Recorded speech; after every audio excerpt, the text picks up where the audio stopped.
Hello and welcome to Chronological Clone Wars, presented by the Podawakens, part of Logjam Media Podcasting Network. My name is Jordan. With me, as always, on this chronological watch is Logan. How are you today, Logan? I am feeling very chronological today, Jordan. That's Mostly good. because the time has changed. Well, I guess it would be chronological. I feel very out of whack. Yeah.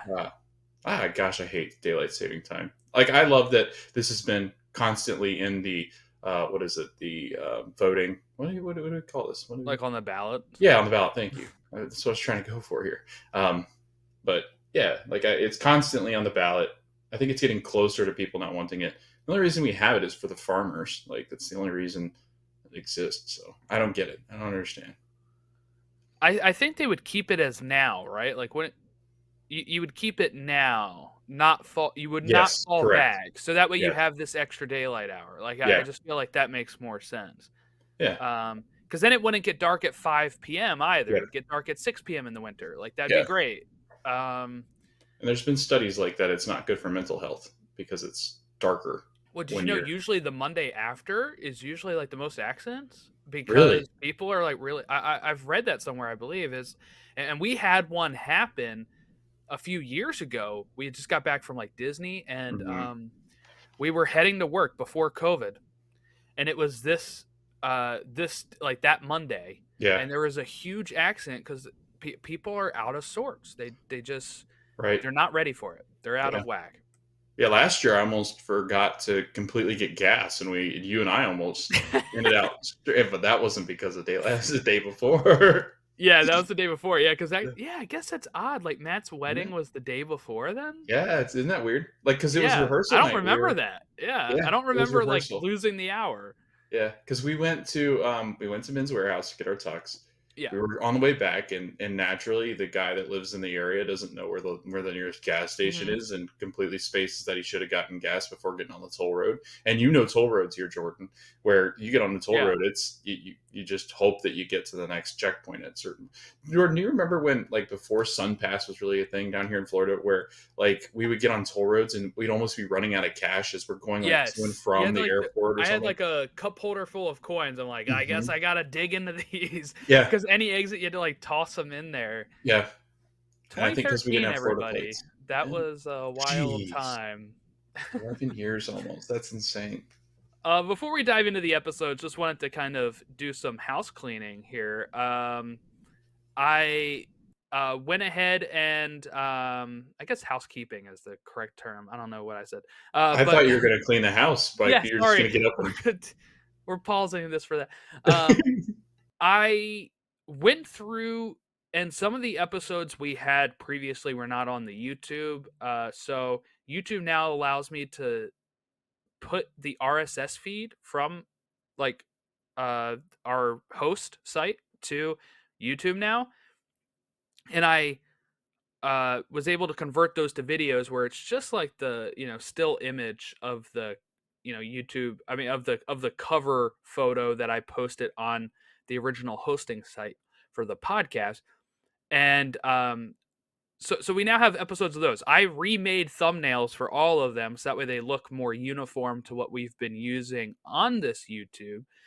Um, and just for some reason, the Rise of Skywalker one is taking off, even though it's 5 years old, 4 years old, and my mic sucks in that. And I apologize. The first 5 episodes of this podcast I had an issue with my cord where my old mic was not sounding right at all. It always sounded like I was drowning. Um, so I feel bad because those were we had some really good episodes then, but it was like it's barely listenable. But if you can get pushed through that, those episodes are now available as well, where we talked like the leaked script for Duel of the Fates, which was the original Rise of Skywalker before they fired Colin Trevorrow. We talked about that. Um, we talked about Rise of Skywalker. We talked about um, the future of Star Wars, what we wanted to see going forward, and some of that stuff is coming to pass. So it's been really fun to kind of revisit some of that stuff as I've been going through. But just wanted to give everybody the heads up that if you see those videos populate, the audio quality is not going to be great on like the first 5, and then it's not actual video because we didn't have StreamYard, we didn't like record video for those. It was like us on Zoom or something, Skype or something, recording episodes. And yeah, That's wild to think that yeah, we were back in that time. we started 2019. Yeah, on Zoom, and then moved to Skype, I think, or We started on Skype. Yeah, on I think. Skype. Yeah, that's what we did. But yeah, so those are now available. I also put out a like call on some of our socials asking for if you are interested in the High Republic and you read Phase One. Um, I'm looking to get a guest or multiple guests to talk about Phase One of the High Republic because I really enjoyed it, but also the Acolyte, which is rumored to be premiering in summer, takes place in the High Republic. So I wanted to kind of give our listeners who maybe are not familiar with the High Republic era a something to be able to easily digest the story of it and just talk about the era, prepare for the Acolyte, and kind of do that justice on the podcast. So if you see those or if you're listening now, you can just reach out to us via the socials and we can set up maybe something of coming on or guesting. So um, just wanted to say that at the top of the show. I know I have a lot, I guess. I recorded an episode of Behind the Dreams, our Disney podcast, with my friend Jack. I'm taking a snippet of that episode and I've put it on this feed. It's probably already on here at the time that you're listening to this. It is talking about the Star Tours news with the new locations that are that, and then the new 4K and Blu-ray releases of some of the Disney Plus shows. So that is probably going to be like a 25, 30-minute conversation that is trimmed from that show and put onto this show. And I'll probably have its own little opening to make people aware of that. But if you're interested in that kind of stuff, make sure you pop over to that episode for the latest updates. All right. I think that's all of the updates before we dive into the show here. We have 3 episodes this week: Death Trap, R2 Come Home, and Lethal Trackdown, the last 3 of Season 2, as we get ready to dive into Season 3 next week. Death Trap was directed by Stuart Lee, written by Doug Petrie, and it premiered April 23rd, 2010. And the synopsis for that episode on Disney Plus was a young bounty hunter wages war against Jedi Knights. This one I covered with my cousin. These 3 episodes actually I covered with my cousin Brandon when we were building up to Book of Boba Fett. If everybody remembers, I did a series called Road to the Book of Boba Fett, where we watched Boba's chronological story, starting with Attack of the Clones to these Clone Wars episodes that he's in, to then Empire Strikes Back, Return of the Jedi, and then Mandalorian. And then you and I covered Book of Boba Fett. So we did this Road 2 series. So these episodes were still very fresh, even though it's been 3 years, 2 years since I had watched these, but they were still very fresh in my mind that like, I was like, oh yeah, I just watched these. Like these were my most recent watched Clone Wars episodes, I think, before we started doing this series. So I'm very curious to get your thoughts here now that you have a little bit more of Boba's story. Yeah, it was not. It wasn't a book, but it was 3 episodes. No, I really enjoyed this because at first I didn't realize what was going on, and then when it hit, I was like, oh, duh! Like this makes total sense in the chronological, I guess timeline of what happened with Boba and Jango Fett. So I did. I really liked just the setup of this episode. I like the attitude which Boba Fett has because he has that in the Attack of the Clones. So I'm really excited to dive into these because I think they were some of my favorite episodes. And then going forward, I think they've really set themselves up nicely for season 3. So. Yeah, so this episode starts off with young clones who are on a ship and they're about to land on a large Republic ship where the Jedi are. And we see most of the clones kind of have these like shaved heads or short haircuts, but we do have one that has what the Boba hairstyle from Attack of the Clones, and we do learn that this is Boba Fett, and he is infiltrating to try to get his shot at Mace Windu, who he does know killed his father. He was there at the arena in Geonosis when that happened. This was, I think, a really smart idea from Boba, using that connection you have, since Boba is a clone, right? He is a clone. He is a clone that does not age fast, so Hmm. that way Django could have a son. And he is conflicted throughout this episode, I think, because there are multiple times where the clones are going to call him brother, right? Where the clones are going to say, "You're like us," and he constantly rejects that notion. But Hmm. yet he still doesn't want them to get hurt, right? Like that is still, he has the opportunity to kill one of them. He sets it to stun, right? And then there's multiple times where he speaks up to Aura Singh and says like, "No, we shouldn't be doing this," or let's not kill anyone. But I just thought it was really interesting how he would continue to reject and say, "We are not brothers. I am not like you." That type of thing. I mean, I guess trying to put yourself in his shoes of, I don't know if he knows he's a clone, really. I Yeah. guess you would think he does know that. I don't Yeah. know, um, but that he is a clone, but yet he doesn't see himself as that. He has what he feels more personality, right? He has a full name. It's not like he doesn't have letters. He's just Boba.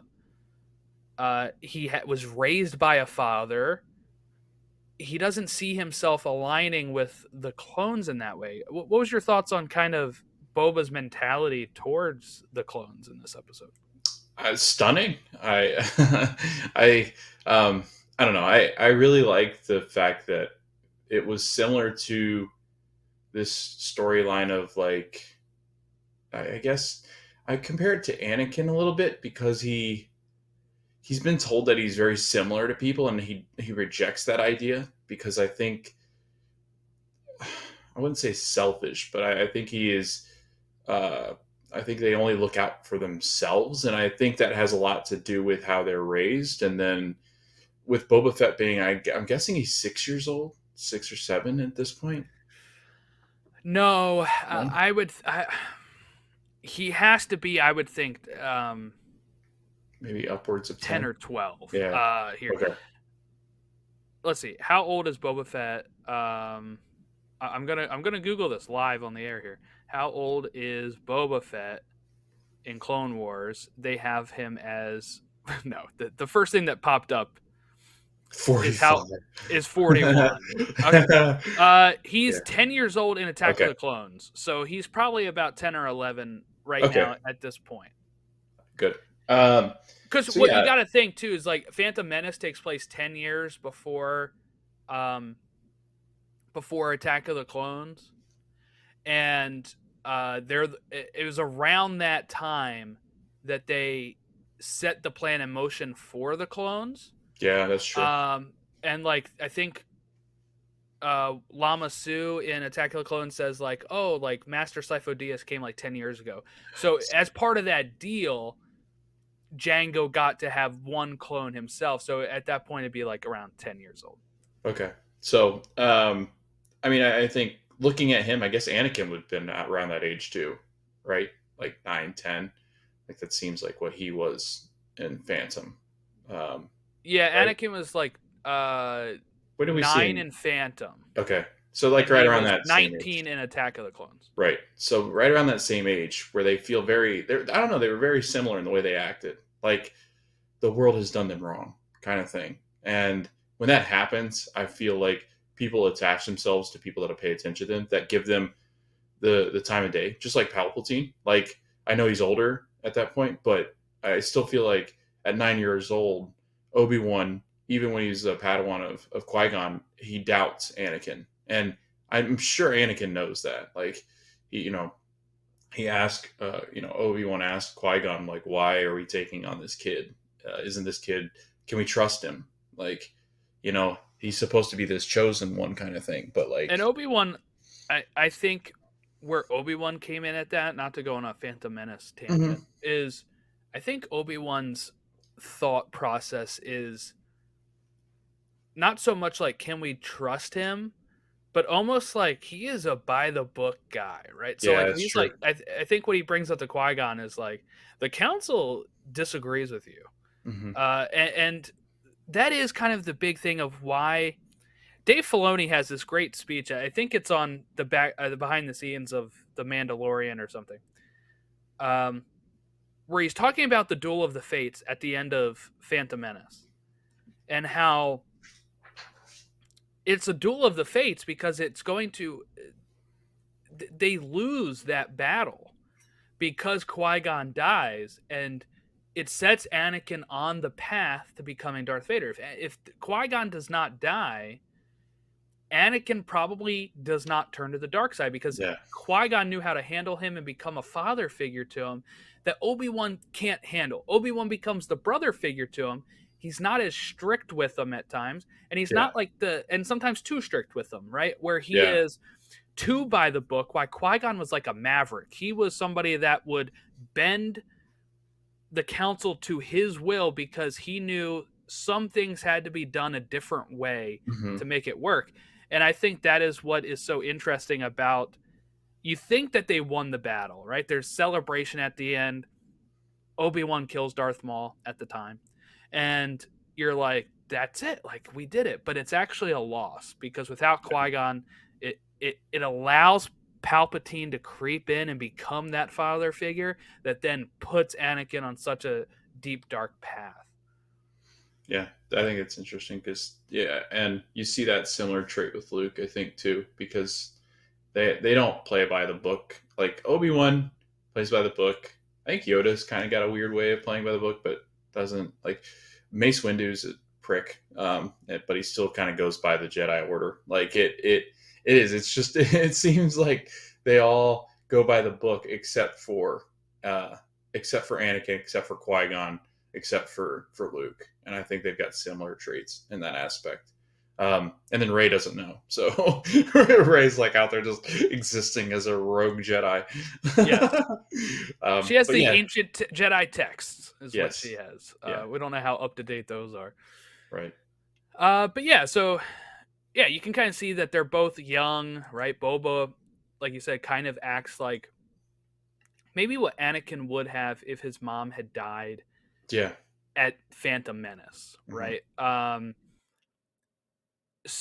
You know, Boba didn't have to go through as much as Anakin. Anakin was like a literal slave that had to leave home and right, such. But Boba saw his dad get decapitated in front of him by a Jedi. So what I think is interesting too, he doesn't see himself as the clones, but also the clones are aligned with the Jedi. And I think that's another reason why he is very anti-clones of we are not the same. You are um you are like me, you look like me, but you're aligning yourself with the person that killed my father. And in his opinion, maybe even their father, because he is the template, right? Django is the template of all these clones. And he sees all these clones that look just like his dad.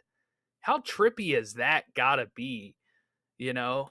They have your father's voice, but they're not him. And it really puts a strain on him. And also, I'm just now realizing, I know this is going to sound crazy. Again, how does nobody put these pieces together when, like, the template of the clones is living on Camino and sides with the separatists, but they're like, let's still use these clones. Let's still use them for the Republic. It yeah, doesn't make any sense. right.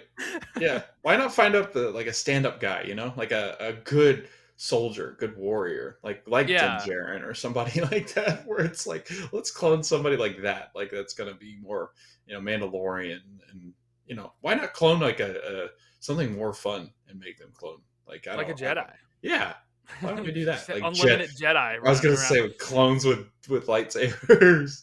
That'd be I don't know fun. if you know this, but there was a storyline in the old books where they did clone Luke, but to differentiate the clone of Luke, who was evil, to the regular Luke, was they spelled Luke with two U's, so it was Luke, Ooh, there you go, Luke, Luke. and that was the clone Luke. They cloned him using the hand that got chopped off by Vader in Empire. Very weird. This is fan Yeah, fiction. not fan fiction. It Oh was dear, originally multiverse. canon before Disney destroyed all the old canon stuff. So Gotcha, gotcha. loose canon. George never cared about that stuff. George went That's ahead and like made that's funny. and that's the thing too. I remember people were pissed about Disney erasing canon. George erased canon all the time. I was gonna say, yeah. The Clone Wars rewrote so many things, and like, you know, when pressed about it, George is like, hey, like whatever I make is like they had canon tiers where it was like G canon was Hmm. anything from George Lucas. So you'd say the movies, the shows was G canon from George Lucas. Then you'd have the next canon level that would be like the books, right? And then maybe another canon level was the games and stuff like that. And uh, each level could overwrite the one below them and it'd have no issue. Like George would just overwrite it and say, I don't like that. I am not going to do that. And people used to get pissed about that. So now they like to act like George is like a guy that really likes those old things. He doesn't. He doesn't. He sold those. He sold the rights to those type of books so he could make more money, and it worked. People were eating those things up, including seventh grade me, uh, Yeah. eating all those books up. Yeah. Okay, so then Boba's trying to assassinate Mace, but instead it blows up a clone who took Mace's stuff into the room. Uh, by the way, if Anakin doesn't call Mace at this time, Mace is dead, right? Mhm. Because like Mace is about to take this stuff in the room by himself, Yeah. and then the clone's like, "Dude, Anakin is blowing up your phone. Like, check your texts, check your calls." And he is like, "God, like right now? All right, yeah. Can you take this stuff in there for me?" And then Yeah. boom, blows up, and it's like, Yep. and does Mace appreciate that? No, he does not show Anakin any appreciation again in Shocker. in this arc. Yeah. He Although I gives more guess he appreciation repays to him. R2. He gives Yeah. more appreciation to R2 at the end. Yeah. Yeah. That's true, I guess. Yeah. Um, so then we have, Boba threaten a clone. This is where he says they're not brothers. He stuns them though, and then he does some maneuvering to crash the ship and gets into a escape pod with a bunch of other cadets and Hmm. these, young 10-year-old clones. And Aura Singh and Bosk are going to arrive to save Boba, and they leave the other clones there, kind of to die, to float along here. Now they do rescue them in the next episode. Thank God, these 10-year-olds are not dead. Just floating around in space. Yeah. Okay, Aura Singh and Bosk. Bosk is in Empire Strikes Back. He's part of Hmm. those bounty hunters. Yeah. But how about Aura Singh? Do you recognize her at all? Because she is in something. I'll tell you that much. Or sing. Oh, I mean, Yep, is she in Boba Fett? Book of Boba Fett? she is That not. would be my guess. She is actually. I believe she only appears in actual one movie, which was Phantom Menace. Uh, she appears in the pod racing scene, I believe. Yes. Yes, when she's standing up on the thing Yes. and she's Good looking down call. to Yeah. snipe. I'm gonna That's share it cool. right here on the screen. But yeah, this is Yeah. our saying right here. Um, Oh, that's great. I and like she's that. mentioned in Solo. Okay. Yeah. Um, they mentioned that Beckett, which is what's his name, Woody Harrelson, that he Mhm. killed Aura Singh. So, uh, just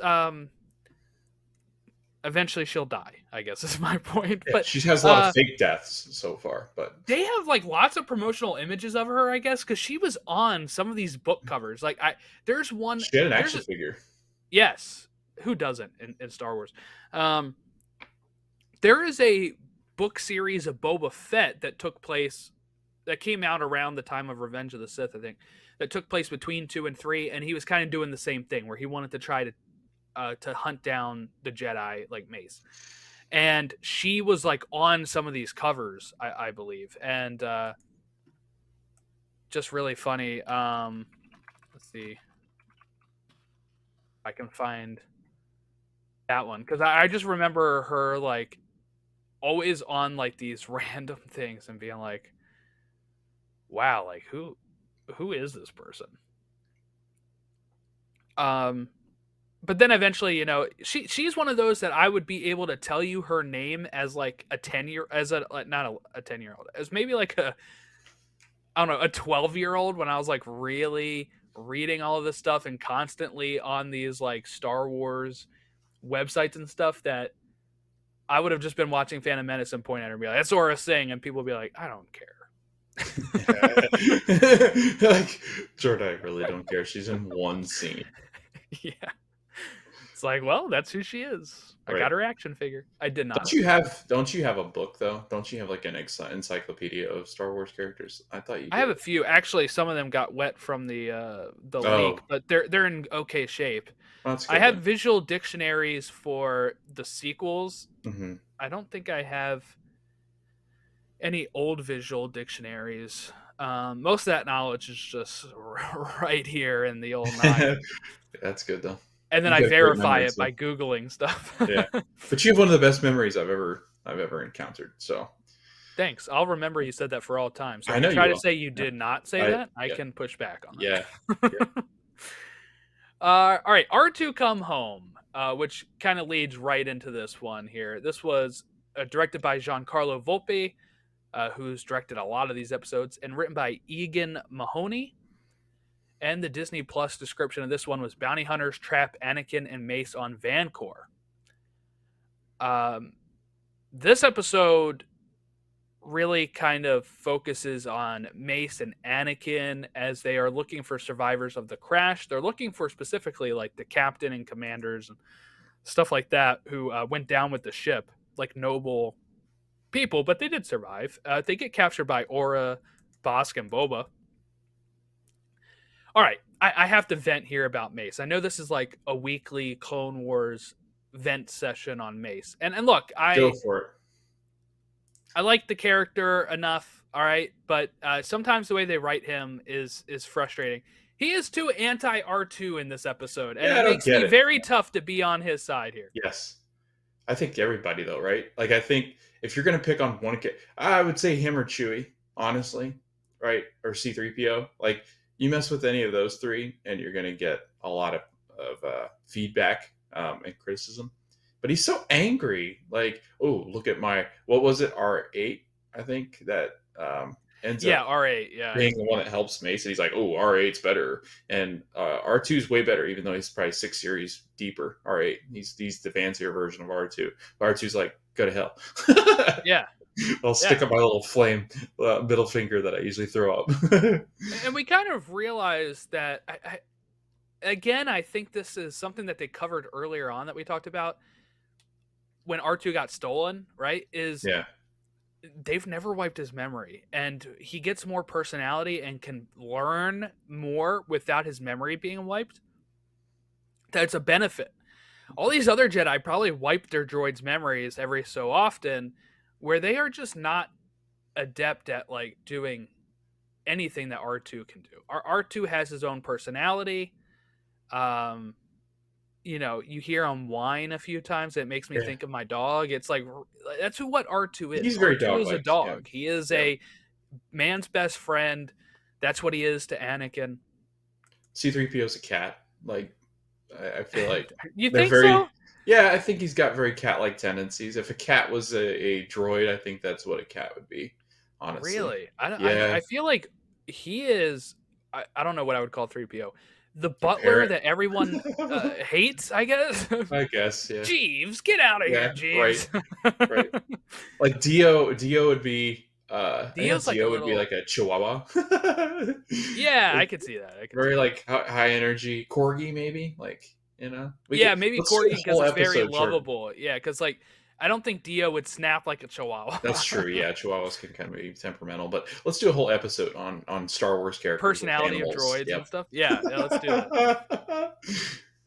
R2 finds a clone that is dead, but they notice that he did not die in the crash. He was executed. So they now know that people had already beat them here and have, taken on executing some of these survivors. Mace sends the droids to look around while he and Anakin go higher up. R2 loses R8 like quickly. R8's just like, I don't know, goes a different way. At R2's like, least all he right, knows what he's fine, doing. Yeah. I'm going to do my own thing. Mace and Anakin find more bodies that have been executed. And then we find Jango Fett's helmet that gets blown up, and Mace survives. But he now realizes who's after him is Boba Fett. This was odd. And this is something that people have complained about. And I don't want to get all like, they're right, but they're kind of right. We learn later, it's always been kind of assumed that his armor has come from his dad, that he grows into. Mandalorian confirms this, by the way, when we go see when Boba Fett does arrive, and Mando's like, "Are you actually a Mandalorian?" Boba Fett's like, "No, but this is my dad's armor. Here's his chain code, and it shows who owned it." This helmet gets blown up in half, like, Yeah. so maybe everything but the helmet is his dad's now or something, but it is a little bit of an inconsistency. This episode has a few of them. When R2 leaves and goes into hyperspace and comes back, and it's all really quick, in the books and stuff, they talk about how hyperspace can still take days to get to place, Yeah. because of how far it is. So maybe this one was just really close to Coruscant or something. I don't know. But it is very illogical that R2 can leave while these people are in danger and come back with all the Jedi and the clones to save them in the nick of time. It's still fun though. I really do enjoy this episode in that sense of all of that craziness. But I did want to bring that stuff up because it is a little bit inconsistent from project to project at times. I think there's people that sit on these shows that have that's their whole job is continuity, and I think because of streaming, also that wasn't an issue. I think I've listened to a couple podcasts that this was an interesting topic. Was that, and while that one's probably a little bit more noticeable, there was such an issue with continuity in the 90s and early 2000s because we didn't have streaming. So people, if you needed to go watch that again, Jordan, you had to go back to the DVDs, or you had to go, back to the actual physical copy, or you didn't have the physical copy, you just watched it and that was it.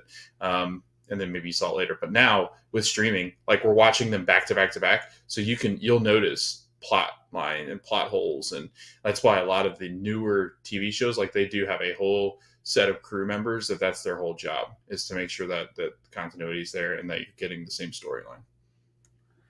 Yeah, and I want to stress too, this was made during the time where George owned it, and just anything he made and was a part of superseded anything else. So in his mind, he'd be like, "Oh, it doesn't take days to get That's a good point. hyperspace. Yeah, fine, Yeah. whatever." And was that or he'd Kermit be, Frog talking about?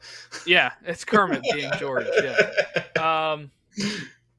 And then he'd be like, whatever about I would think the reason why they blow up that helmet is for him to be like, "Oh, see, I told you it's not Django's. It's not Django's." Is what I feel like George is saying at that point.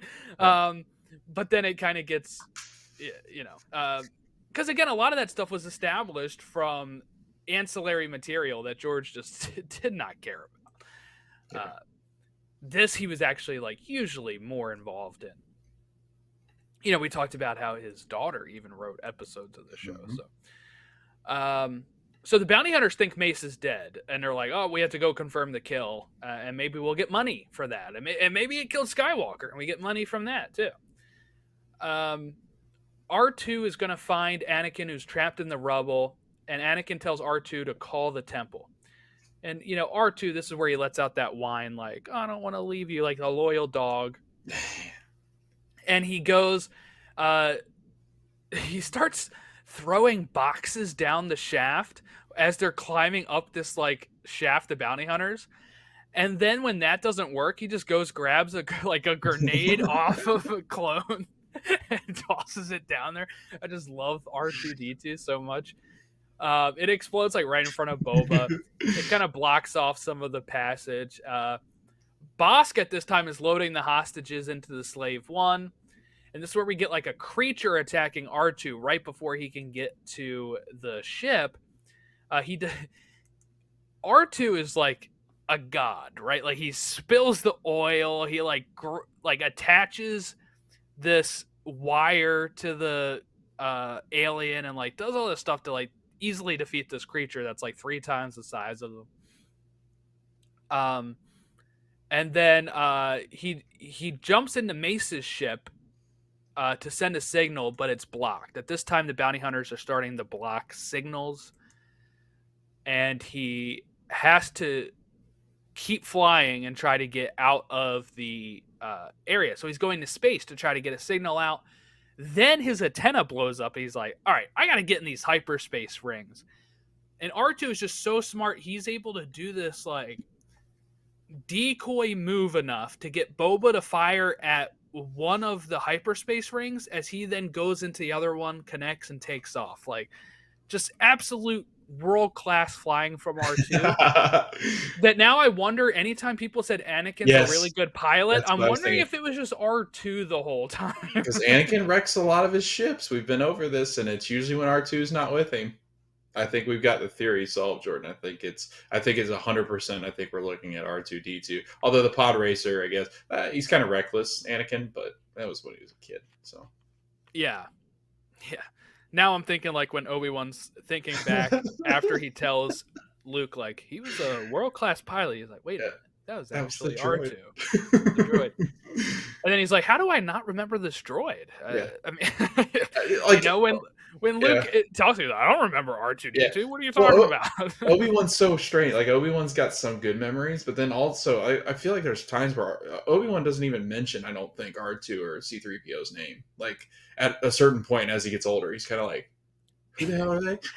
He's got like some dementia. Like, people always try to say, it's like, remember your phone from like 5 years ago? It's like if your phone came up, and they all look the same. Like, my iPhone looks the same to your iPhone, except for like the case. That's how they treated droids, and they kind of do get that point across. But you would think after a long while of dealing with R2 and 3PO every time that he would be like, it's only 19 years later in A New Hope. He's like, nope, don't remember these guys. Especially C-3PO. Like, yeah, come on. I love 3PO, but it's like the most annoying guy you've ever met. You don't remember him? Just a nag. It's like, I'm surprised he remembers Padme at that point. I know, right? But yeah, so he gets out, goes to Coruscant, goes right to Ahsoka and Plo Koon. And I love Plo Koon's like, whose droid is this? Like, what? And Ahsoka's like, no, that's R2. And that shows how good Ahsoka is for Anakin. Like, she knows R2 just by looking at him. Mm-hmm. She's familiar with him. She's not like Obi-Wan or Mace where they're like, a droid's a droid. Like, she cares about R2. And she knows to listen to him. And they immediately just go and they get him in the nick of time. And then Mace calls R2 over to him and says, I can see why your master trusts you, little one. Good job. And as I said, Anakin says, that's more praise than I've ever gotten. Yes. Yep. That's when Mace should go, wow, I really am harsh on this kid. But you know what he says instead? He says, get back to you, guys.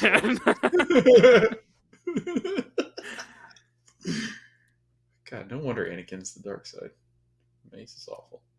Now, the next one's really cool, because this one focuses on Plo Koon and Ahsoka pursuing, because Anakin and Mace are too injured still from the burns. This one was directed by Dave Filoni and written by Dave Filoni and Drew Greenberg. So I think you can see why that one is good and why we're very confident in Dave Filoni going forward as well. It's just a lot of his episodes are really good. We have how about this? The return of Hondo Anaka once again here. Were you surprised by this one here, or I feel like he comes out of nowhere every time now, and I'm like, wow, I forgot he was in this episode. I was like, wow, Hondo's in this one. Yeah. Yeah, I think it. I don't know. I think even one of the characters are like Hondo, really. But yeah, it's like he just shows up whenever he wants. And now when I'm seeing, whenever I haven't been back to Rise of Resistance yet, but when I do, I'm gonna be so excited. Falcon, you mean? I mean Smuggler's Run. Falcon. Yeah, is that what I thought? Is he not on? No, he's in Smuggler's Run. Yeah. Maybe that's why. Okay, I don't ride that, but You don't ride that one either. no, it makes me sick. Although I will say that one's easier to get away with because I can look around. Like you can just sit in yeah, like the yep, gunner the spot. cat, Like, yep. I'm just And pushing I a can button. just press the I'm buttons. just Yep. pushing a button. So, and then I can look every once in a while and then look back. So, Yeah. You could probably even just say, I want to walk through this queue and I'm getting out. yeah, Because yep. the ride's not great. Like, Yep. I prefer Star Tours to it because I feel like I'm doing more in Star Tours, like in the sense of there's more stuff going on. Places, yeah. If I'm not flying the Falcon, there's less to do. You're like, yeah, I'm pressing the button, I guess. Mm-hmm. I like flying it so I can like be in some sort of control. That's a good point. But I love the queue a lot more. Going through the Falcon, seeing Hondo, then getting to like the Jarek table, like the chess table thing, and then sitting, being able to look around the actual room of the Falcon before boarding. That's worth going through the line and then being like, no, I'm good actually. I'm gonna head out. Yeah. Mace says he will not go after Boba. Like he's not really worried about him that much. But they receive transmission from the bounty hunters where Boba is made to threaten this clone, and Aura Singh's like, hey, kill this clone. And Boba can't do it. He just can't do it. And Aura Singh does it for him. And she's like, next time, make sure you kill him when I tell you to. Plo and Ahsoka go because Mace is healing, and they also say, hey, you would just like upset Boba. Like, you're there, he's going to see red. He's not going to be able to focus on anything else, so we're going to go and kind of like de-escalate the situation. It's kind of like when I was in the call center and you see that they've been dealing with the same rep a few times, and you're like, they've already yelled at that rep. Like, if they call back in and get the same person again, like, they're going to be livid. Like, you got to sometimes just be like, no, I'm going to take this call instead. And that's what Plo and Ahsoka are going to do. And this is where we see Hondo, and we learn that Jango and Hondo were actually friends. He talks about Jango to Boba and says, like, I was friends with your dad. We also get the guy Castus, who's kind of been part of this for a bit, but we haven't really gotten too much of him. And he wants to leave. He's like, I'm out. And Aura's like, no, if you're out, you're 6 feet under. She kills him. And it kills him like while he's on the phone or like right after he's on the phone. He hangs up. It's enough to like when Plo and Ahsoka are investigating in Coruscant, she's able to overhear this guy talking about, like, dude, I just saw Aura Singh kill my friend when she's on the phone with him. Like, it's kind of wild. Yeah. Just how like casually this guy's talking about it, by the way. And she gets the planet name, but she also does accidentally blow her cover by like just listening too well, I guess, like almost like staring at them. And the guy's like, what do you want with me? And they all start trying to like crowd Ahsoka, but Plo Koon just like shuts it down. So good. Turns on his blade. He is like so cool. But as he leaves, he's like, dude, you like blew that. Yeah. That's what he says to Ahsoka. Yeah. And she says, before they go in there though, he tells her to blend in, and he's like, you're taking too much after Anakin, is kind of what he says. Like, you got too much of your master in you, which I thought was very, very interesting, because they do have a relationship, Plo and Ahsoka. Plo is the one that found Ahsoka and brought her to the temple. So she kind of has this like loving relationship with Plo. And he's already seeing some change in her with the way that she's acting with Anakin, which I thought was very interesting to hear him say. Yeah, I picked up on that big time, and it's cool because as we work into the next episodes that we're going to cover next week, it like it's starting to make sense that Ahsoka is so much like Anakin, and like you know, I think it's the upbringing aside, like I think they're very similar. Like I think she has the tendency to be just like him, but Yeah, it's kind of like you take after people you hang out with a lot. yeah. So like the other day, right? I'm driving around and it's last weekend. The fuel level low light comes on. And Joy says, "All right, we have to go to the gas station right now." And I said, "No, we don't. I will fill it up tomorrow." And she's like, Yeah. "We're not going to make it home." I said, "This has 30 miles until we're empty." And we did make it, but I was like, I sound a little like Logan Yeah, right you now. did. Yeah, you did. Yeah, you did. So I That's can awesome. see what, that Yep. happens. Um okay. So they go Ahsoka and Plo Koon actually go to the planet now. Aura Singh is talking to Hondo, and she gets a head up that Jedi are arriving, and she's like, "Will you help me?" He's like, "I will neither help nor hinder you." And I just love that from Hondo. He's like, "I am playing the middle. I am Sweden. I am neutral." Is kind of what his thought is here. Um, okay, and then they kind of do this whole thing. They arrive. Hondo is there to greet him. And Plo Koon's like, "Hey, are we walking into a trap?" And he's like, "Absolutely, you are." And they're like, "Why would you tell us that?" And he's like, "Because I don't want you to think I'm like involved in this trap. So I'm telling you this. Uh, Prepare yourself." And Plo and Ahsoka are able to kind of like have this interesting conversation. Plo walks into the cantina and is talking to Aura and Boba while Ahsoka like sneak attacks and like knocks out the transmission. And they kind of do this fight. And Plo captures Boba during this fight, and Aura's like, "All right, like sucks to be you," and like leaves. Ahsoka's chasing her, and Plo Koon is trying to get the coordinates from Boba. Boba is not cooperating at all with this, but Hondo gets him to give him the coordinates. Plo Koon calls Ahsoka and says, "Hey, she's leading you away from the hostages. Go here instead. Like, make a left." And Ahsoka makes the left, and Aura Singh like keeps going. And they free the hostages. So Ahsoka comes in. She even cuts down like Slave One. Like she jumps up there. This was surprising to me the first time I saw it. I was like, "Whoa!" Like Boba's gonna need extensive repairs on this ship here. And they take Balsk and Boba back to Coruscant, and Mace confronts Boba, and Boba's just like, "Nah, I will get you eventually." And that's where this arc ended. Final thoughts on this arc? I thought a really great arc. I love the aspect of R2 being involved. I like Ahsoka any chance we get. I love Plo Koon. I think he's one of my favorites. Everything about it, I just really enjoyed this. I thought it was a nice twist on the story itself, and I don't know. I enjoyed these episodes together. Makes sense why Plo Koon was heavily featured in this. It is Dave Filoni's favorite Jedi, and he wrote and directed this one. So he's Yeah, like, "Gotta put my guy in here." That's like if I was writing one, it's like Kit Fisto's in this episode. Like that's exactly what would happen. yeah. Okay. Well, we'll start wrapping up this. So far, season 2 done.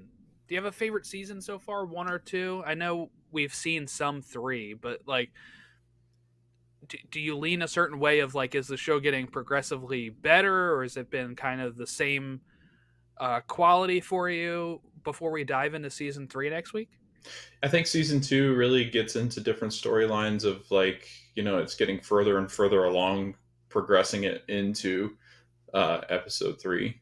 So I do like that this is um, getting deeper into planets that I think that season 2 definitely had more of planets that you just don't deal a whole lot with, and then the Mandalore arc and getting introduced to different Jedi, and then having Ahsoka's character really take charge. I think that Yeah. it's gotten a lot better, and mostly because I love Plo Koon, I love Kit, I love Boba, I love the Mandalorian. So yeah, this has been a really good season. Yeah, this season had the tagline "Rise of the Bounty Hunters," and I guess that was mainly for Aura, Boba, Cad Bane Mm-hmm. appeared. Like, Yep. this was their like we're building up some of these bounty hunters. Season three's tagline was "Secrets Revealed." I forget what secrets those were, so we'll That is see. weird. I don't think we get any Um, Palpatine, right? Like, I mean, it could have stuff to do with that. Season four was called Battle Lines, and then season five didn't have a tagline. So yeah, we'll see, I guess, on that. Next week. Now, if you remember, we already watched season three, episode one. That was the Clone Cadets. So that one we've watched. We already watched Supply Lines, which was episode three. Episode two is getting moved to, I believe, the week after, yeah, the week after. And episode four is next, the week after as well. So we are watching episodes 5, 6, and 7 of season 3 next week, which are called Corruption, The Academy, and Assassin. And then we'll go to episodes 2 and 4 the week after, when we only have 2 episodes that week. So there you go. Thank you all for watching, listening. You can capture us as what did I say? capture. Capture. You could You can capture us. catch us. Yeah, we're Pokemon, I guess. You can contact us at podawakens on all of our socials, or podawakens@gmail.com. Have a great rest of your week, and we will catch you next time.